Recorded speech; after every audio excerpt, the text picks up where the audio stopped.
সবাইকে আসসালামু আলাইকুম। clickandtech.com এর পক্ষ থেকে আমরা এখন যে বিষয়টা নিয়ে আলোচনা করব সেটা হচ্ছে জাম্প কাট। মানে আমরা যখন এডিট করি, ভিডিও এডিটিং করি, তখন কিছু কাট আমরা ব্যবহার করি। আমরা নিশ্চয়ই এর আগেও বেশ কয়েকটা কাটিংয়ের উপরে আমাদের টিউটোরিয়াল ছিল।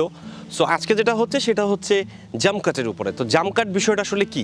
একটা নির্দিষ্ট ভিডিওর মাঝখানে যখন আমরা কাটি, অপ্রয়োজনীয় অংশগুলো বাদ দিই, তখন যে প্রয়োজনীয় অংশগুলো জয়েন করার পর তো সেই জায়গাগুলোতে আমরা যখন কাটওয়ে বা কোনো ধরনের ইনসার্ট ব্যবহার না করি, তখন যে জার্কটা হয় সেটাকে জাম্প কাট বলা হয়। তো এই জাম্প কাট আমরা যদি ভিন্নভাবে দেখি, তাহলে এখানে আমরা যদি ইনকাট বা আমরা ধরেন কোনো ধরনের ইনসার্ট বা কাট অ্যাওয়ে ইউজ করি, তাহলে এই জাম্প কাটগুলো আমাদের চোখে পড়ে না বা দর্শকের চোখে অড লাগে না। কিন্তু এগুলো আবার কিছু কিছু ক্ষেত্রে আমাদের প্রয়োজনীয় হয়। যেমন আমি যে ভিডিওটা এখন দেখছি, এইটাতে একটা লম্বা সময়ের ব্যাপার, মানে 6 থেকে 7 মিনিট টোটাল ভিডিওটা করা হয়েছে। তো বিভিন্ন ধরনের জাম্প কাটগুলো আমরা ব্যবহার করেছি, করে আমরা একটা নিচে একটা মিউজিকের ব্যবহারে জিনিসটা বোঝানোর চেষ্টা করেছি। একটা লম্বা সময়কে কেটে কেটে আমরা ছোট করে নিয়ে আসছি।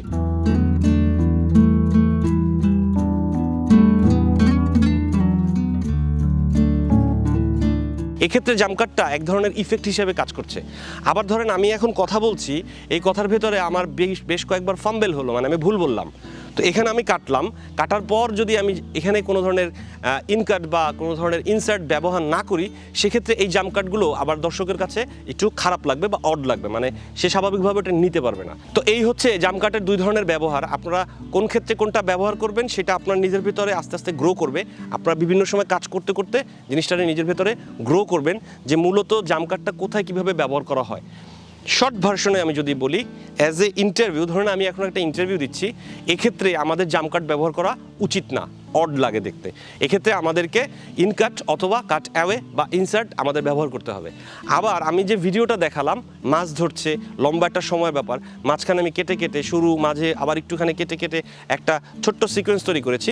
ওটার ভেতরে যে ইফেক্টটা তৈরি হয়েছে জাম্প কাট, ওটা আবার ভালো লাগছিল, ওটার নিচে একটা মিউজিক ব্যবহার করা হয়েছে।